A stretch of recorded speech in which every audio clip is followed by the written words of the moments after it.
Saudi রাষ্ট্রদূত ইসা ইউসুফ আল দুহাইলান অভিযোগ করেন, সৌদি বিনিয়োগের বড় বড় প্রকল্প তৎকালীন প্রধানমন্ত্রীর অফিস থেকে নির্দিষ্ট মন্ত্রণালয়ে গেলে ব্যক্তি স্বার্থে সেগুলো আটকে দেওয়া হতো। আর অর্থ উপদেষ্টা ডক্টর সালেউদ্দিন আহমেদ বলেছেন, সৌদি কোম্পানি আরামকোর মতো দক্ষিণ কোরিয়ার স্যামসাংকেও বিমানবন্দর থেকে তাড়িয়ে দিয়েছিল বিগত সরকার। বিদেশি বিনিয়োগ বান্ধব পরিবেশ এদেশে ছিল না বলে জানান পররাষ্ট্র উপদেষ্টা তৌহিদ হোসেন। রবিবার পররাষ্ট্র মন্ত্রণালয়ে আয়োজিত অনুষ্ঠানে তারা এসব কথা বলেন। রিপোর্ট শুভ মাহফুজের। রবিবার সকালে পররাষ্ট্র মন্ত্রণালয়ে সৌদি বাংলাদেশ ব্যবসায়িক অংশীদারিত্ব বৃদ্ধি নিয়ে মন্ত্রণালয় ও পলিসি এক্সচেঞ্জ যৌথভাবে একটি প্রতিবেদন প্রকাশ করে। অনুষ্ঠানে সৌদি রাষ্ট্রদূত অভিযোগ করেন, পৃথিবীর বৃহত্তম তেল কোম্পানি আরামকো বাংলাদেশে বারবার বিনিয়োগের চেষ্টা করলেও তাদেরকে স্বাগত জানায়নি বিগত সরকার।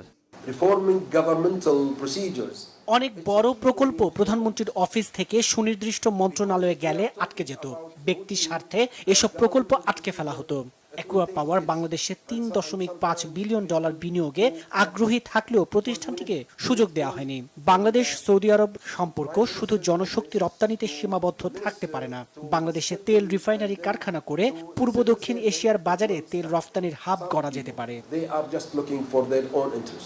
তবে বিগত সরকারের সময়ে দেশে বিদেশি বিনিয়োগ বান্ধব পরিবেশ ছিল না স্বীকার করে পররাষ্ট্র উপদেষ্টা তৌহিদ হোসেন জানান, বর্তমান সরকার সেই পরিবেশ ফিরিয়ে আনার চেষ্টা করছে।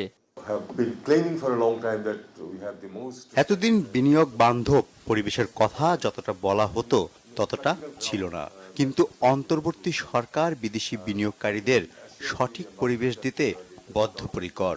সব দেশের জন্যই জনশক্তি প্রশিক্ষণ দিতে হবে আমাদের। এ সময় অর্থ উপদেষ্টা ডক্টর সালেহ উদ্দিন আহমেদ অভিযোগ করেন, সৌদি কোম্পানি আরামকোর মতো দক্ষিণ কোরিয়ার স্যামসাংকেও বিমানবন্দর থেকে তাড়িয়ে দিয়েছিল শেখ হাসিনা সরকার। বিগত সরকারের ভুল নীতির কারণে বাংলাদেশের অর্থনীতি ক্ষতিগ্রস্ত হয়েছে। বিনিয়োগ না বাড়ার কারণ শুধু দুর্নীতি না, অতীতে পলিসিগত নানা ভুল সিদ্ধান্ত নিয়েছিল সরকার। বাণিজ্য বাড়ানোর কাজটা সরকারের একার না। সরকার পরিবেশ তৈরি করবে, প্রাইভেট সেক্টর সেটার সুবিধা নিয়ে বাণিজ্য বাড়াবে।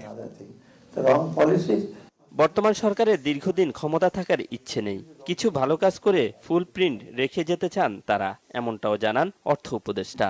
পায়ের চিহ্নটা রেখে যাব, গ্রামের মেঠোপথ যেমন পা দিয়ে তৈরি হয়, এর বিকাশে হাইওয়ে। শুভ মাহফুজ, বাংলা ভিশন, ঢাকা।